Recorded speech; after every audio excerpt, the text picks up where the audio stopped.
Assalamu alaikum and greetings. My name is Shwa and I am the host and founder of a podcast called Light Up with Shwa. It's a weekly podcast on conscious living and parenting.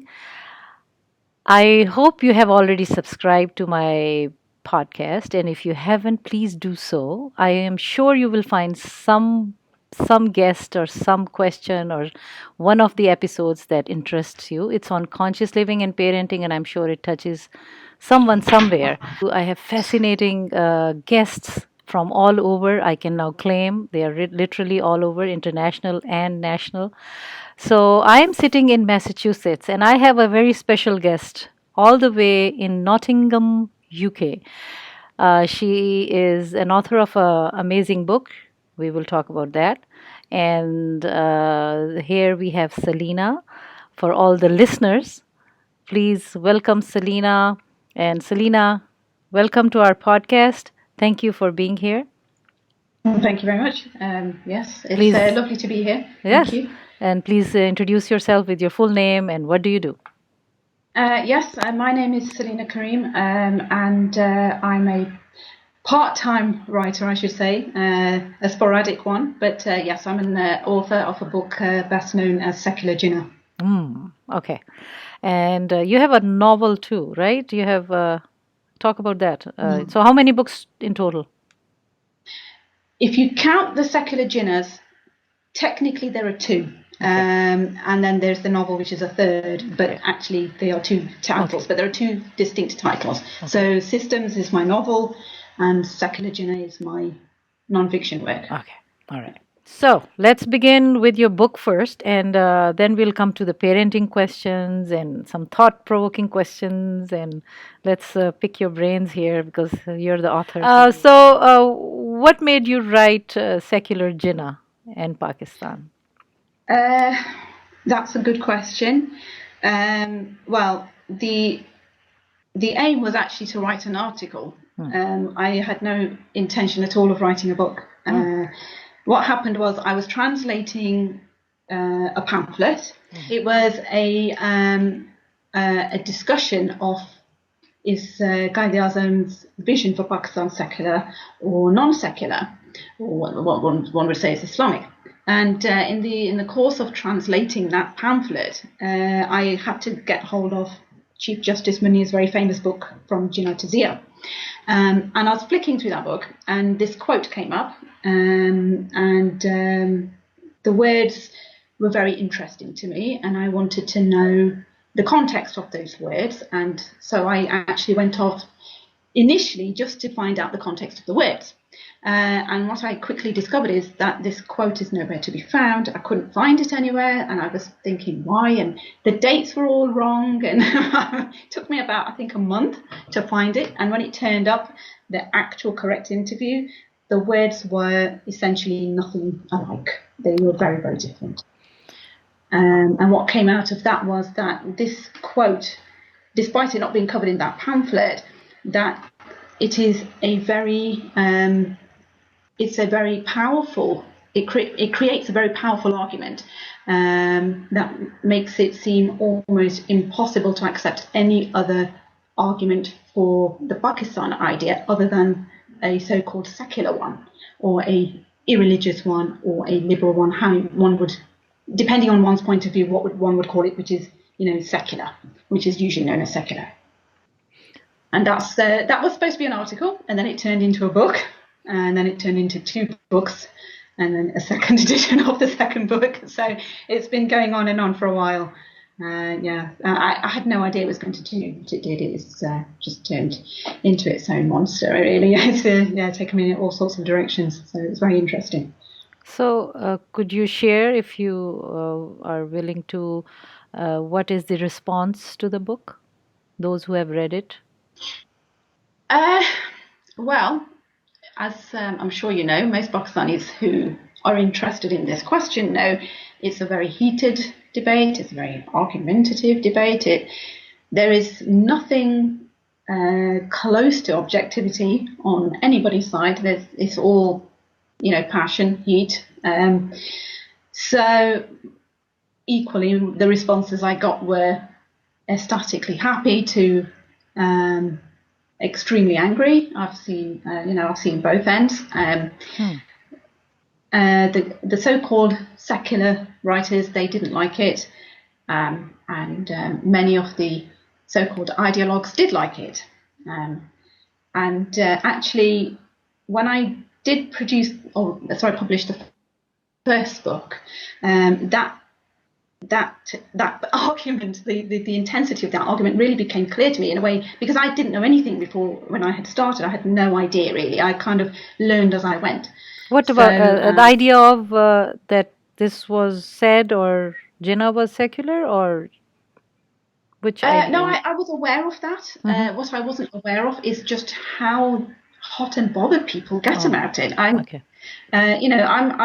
from a country where we kind of, Brits are not always laid back, but they are very good at kind of keeping cool heads about things. If they're going to have a discussion, even if they're passionate about it, we have entire TV shows, where we have quite cool-headed people very rationally discussing things. And even where they disagree, they'll find a way to kind of keep things, to a degree, civil.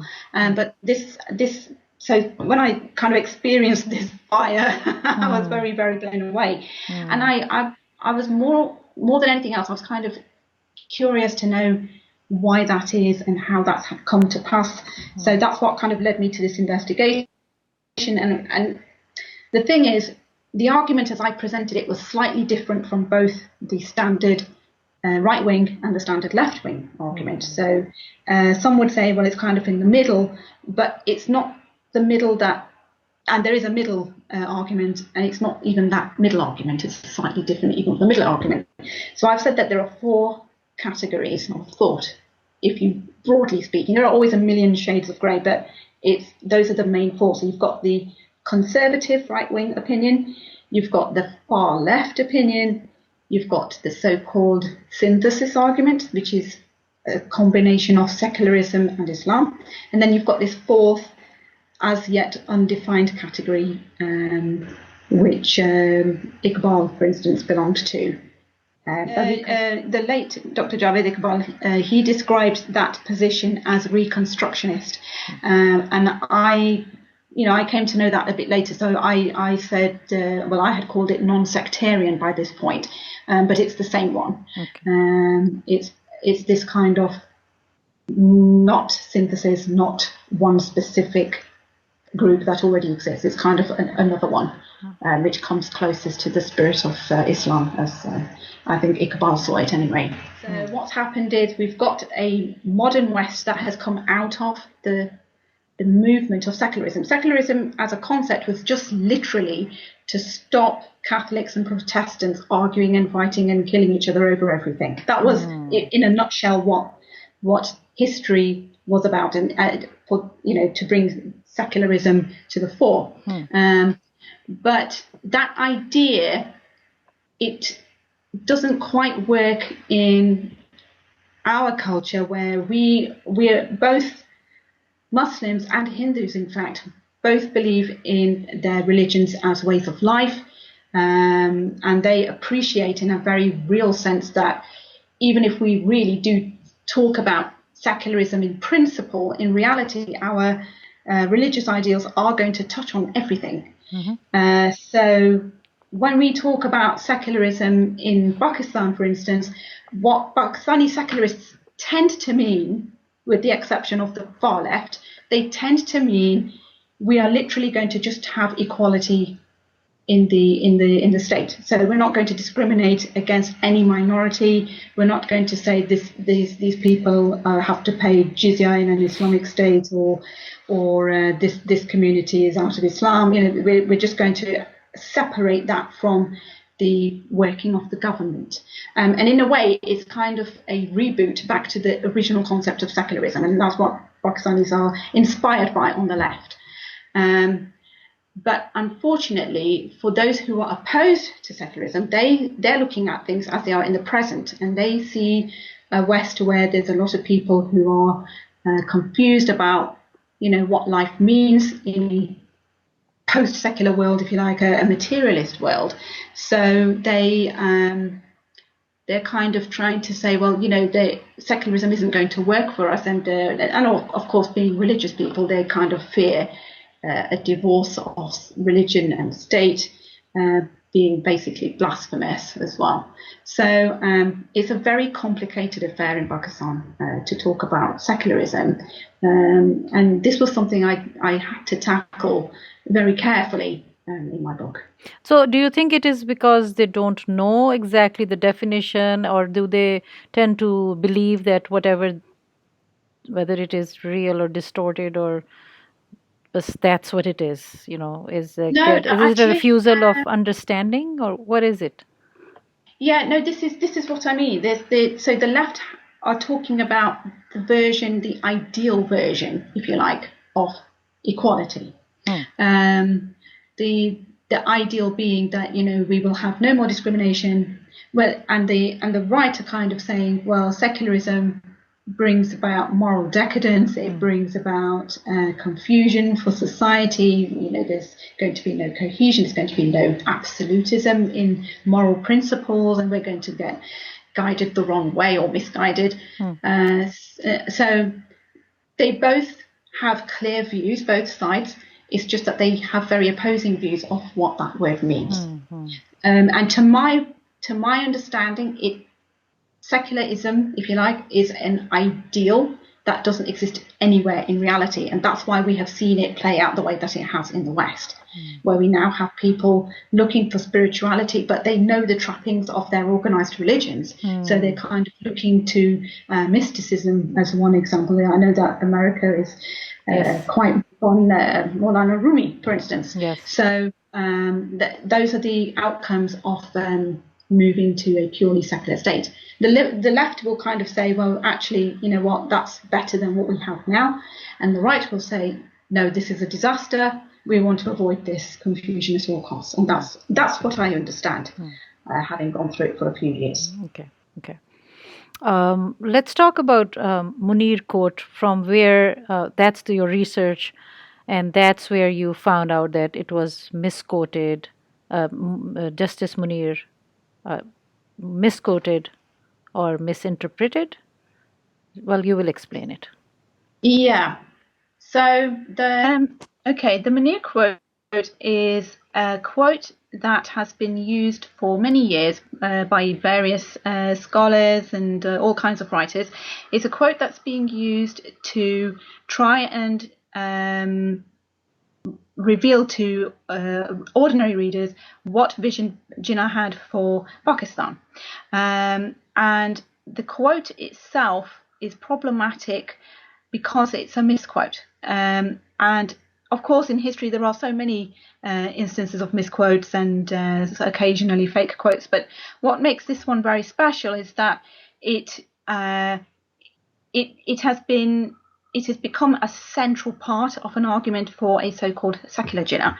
And when you see the quote lined up against the correct quote, you can see how and why there is a problem with using the misquote. So before just to make it clear for the listeners, so the quote is Qaid-e-Azam's quote, right? Jinnah's quote that Justice Munir has misquoted. That's correct. To reiterate it. Yes. Okay. Yes. Now, Justice Munir originally produced this quote in his 1950 report on the Ahmadi riots that had happened in Lahore in 1953. And he brought in this quote, and actually at the time it was paraphrased, but since that time it has become treated as a verbatim quote, so a word-by-word quote. So if I give you the words, then it'll kind of make more sense. Sure. Please. So the misquote, and which I now call the Munir quote, uses two phrases together, and the first part of it is sovereignty resting in the people, and the other one is modern democratic state. So whilst certainly sovereignty resting in the people may or may not, for instance, be problematic for the right-wing commentary, that combination with modern democratic state immediately makes it problematic for the right wing. And for the left wing, it bolsters this idea that Jinnah was definitely somebody who envisioned a secular polity for Pakistan. So I'll deal with those two parts to show what makes them incorrect. So sovereignty resting in the people is a phrase that in the first place Jinnah never used it, except once, and I'll explain why in a second. It's actually being used incorrectly in the quote that it appears in. It's being used to imply a state which separates religion from the machinery of the state. And in fact, that's a romantic, sentimental kind of way of phrasing it. And Jinnah was known for being very exact, very logical, very cool-headed, precise with his language. He never ever messed about with his words. This is well known. So where it says sovereignty resting in the people, actually Jinnah said popular representative in the real quote. He never said sovereignty in the people. The only time he has, to my knowledge, used the phrase sovereignty of the people is in its correct constitutional technical term, which is in its technical sense, which is to mean the right of self-determination, and that's the way he used it, and he only used it once, as far as I know. And then the other half of it is modern democratic state, and that's very, very interesting because that in the subcontinent, especially in that British Raj era, it was bandied about a lot. It was used expressly to mean a Western secular state, a contemporary, modern meaning contemporary state. While it was used by the Congress, or the Indian National Congress, it was never, and it was used by Nehru as well, actually, the leader of the Congress, but it was never used by Jinnah. And in fact, maybe twice he's been caught on record as having said a modern democratic state would not work for India. So Jinnah never ever used it to describe his vision for Pakistan. And the one time or two times he used it to describe India, he said it wasn't suitable for reasons that he did give at the time. He said that concept of, rule of majority, the brute majority, is not going to work in a place that is as complicated as a subcontinent, which is, is comprised of many nations, not just one or two. It's actually quite several nations, and you cannot introduce a single state type of modern democratic state here. Yeah, I was talking about the subcontinent. Yes. So this concept didn't apply, in his view, to the subcontinent. So he didn't use the term modern democratic state ever. However, when it came to Pakistan, he did use a different phrase.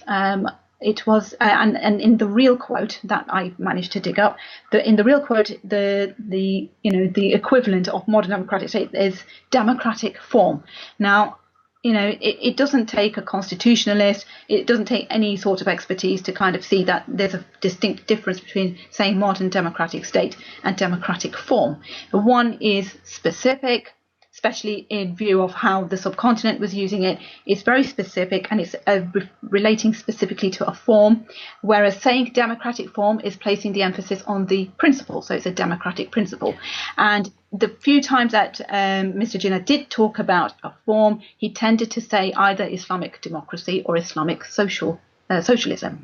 So that's the reason that there is such a chasm of a difference between using the Munir quote and the real quote, which was actually the Reuters interview with Doone Campbell in May 1947. That's what I wanted you to give the reference. Yes, thank you. Yes, when Mr. Munir quoted it in his report, he only supplied the year, and it was the wrong year, and it was 1946, and he said it was Doone Campbell, and that was the only clue I had to go on. So when I went and looked for it, I had to look for Doone Campbell and Reuters and 1946, and it turned out it was 1947, and it turned out that since there was only ever one interview with Doone Campbell, Doone Campbell himself mentions it in his own memoir, that it was the only time he interviewed Jinnah, and it was a big deal for him. So that turned out it was 1947, and then I could see that there is an extremely vague, slight connection between the two, and that is in the form of two words. there were only two words in common: caste and creed, and that was it. There was nothing else in there that is, identical to kind of match these two quotes up. So that is the the quote. What's wrong with the quote in a nutshell? And in fact, there is more to it than that, and I go into it in the book, which is that this, without the Munir quote, the secular so-called argument has a very weak basis. The 11th August speech 1947, it's kind of claimed by all sides, but it's only when you use that quote in combination that it has real power. So yeah, that's it. Thank you so much. Justice Munir, was he a Muslim? Oh yes, apparently. Yes, okay. Yes. Okay. In fact, according to one or two of his defenders, he wrote positively in favour of Islam at various points, and the positives of Sharia canons. But really, when you consider that his last book, From Jinnah to Ziyah, was literally the last book he wrote before he died, in that he's so utterly critical, it's hard to kind of say, well, to accept that this is. It's like the last word. It's his final testimony, isn't it? So to me, that kind of is irrelevant to kind of bring that in, even though, yes, he considered himself a believing Muslim, yes. When he quoted it the first time in the Munir report, there were no quotes. It was paraphrased. It was not explicitly said that it's paraphrased, but it's clear that it was paraphrased. And about 5 minutes after this quote first emerged, the secular lobby of Pakistan basically got hold of it and ran with it, because it was the first time this quote had ever appeared. No one had ever seen it before. Before that, the only quote that used to be used to defend a secular polity for Pakistan was the 11th August 1947 speech of Quaid-e-Azam, which is the first speech that he gave to the Constituent Assembly of Pakistan in 1947.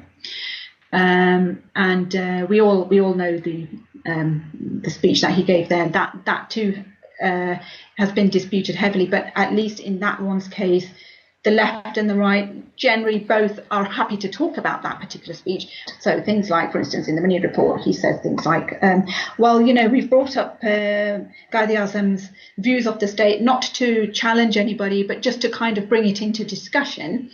We are not making any comments. And in this book, he explicitly brings in the quote just to make that comment. And he even says that he's doing it to kind of prove that this is how Pakistan ought to be. And he himself, at this point, has forgotten that this was paraphrased. So he's putting it in quotes and treating it as a real quote. So while he is guilty of doing the same thing, it's, if you like, the people whose job it is to check the evidence, it's their fault for not checking for 50 years. So when it landed on my lap, I was really, really, really surprised.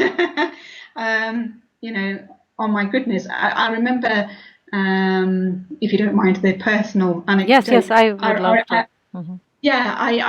I remember going and running into my living room and saying to Dad, "You are never going to believe this, but that quote that we've been looking at, it's a fake."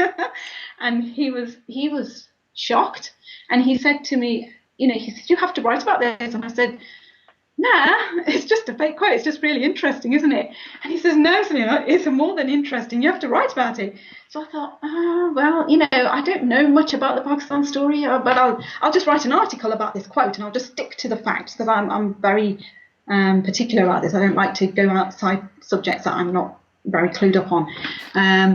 So I started the article, and before I knew it, this article was 10 pages, and after that it got silly, and I thought, this isn't going to work unless it's a book.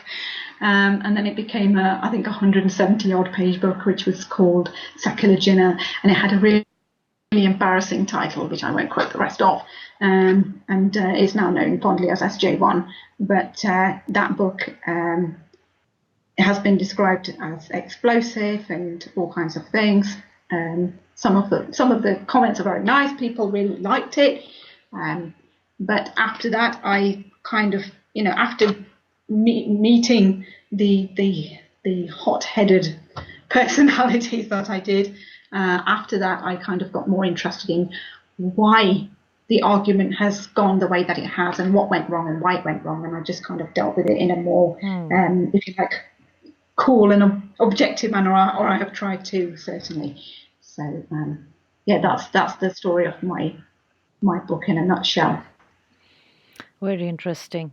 So, Yes, yeah. it's one of those things that it's very hard for people to stay cool-headed about, unfortunately. And I think part of that is just down to the fact that anyone arguing for a Muslim Jinnah, if you talk about a secular Jinnah and a Muslim Jinnah, anyone who argues for a Muslim Jinnah is automatically treated with suspicion, just simply because we're in an age of Islamophobia in general, unfortunately. So that kind of plays a major hand in creating this backlash for anyone who would argue for a Muslim Jinnah.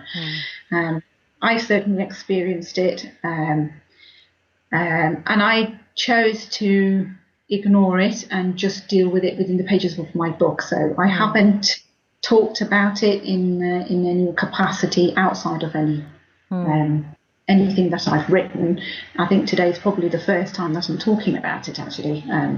So before today, I didn't talk about it at all. So yeah. Thank you for doing that. So you haven't talked about your book outside your book. That's what you're saying, right? Generally speaking, no. So I've mentioned it at my blog, but that's about it. Yeah. What heat did you get? What kind of I'm trying to still understand. If you want to share, I mean, it's doesn't.